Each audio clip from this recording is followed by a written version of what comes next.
Околу 600 кандидати за полицајци кои се пријавиле на последниот конкурс на МВР се уште чекаат вработување. Тие денеска излегоа на протест пред ресорното министерство и побараа од актуелниот министер Агим Нухил итно решавање на нивниот статус.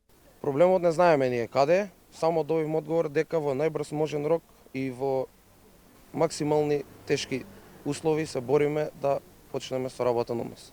Министерот за внатрешни работи вели дека добиле одобрување за вработување на 600 кандидати, но процесот бил заглавен во Министерството за финансии, од каде барале средства за уште тројца кандидати.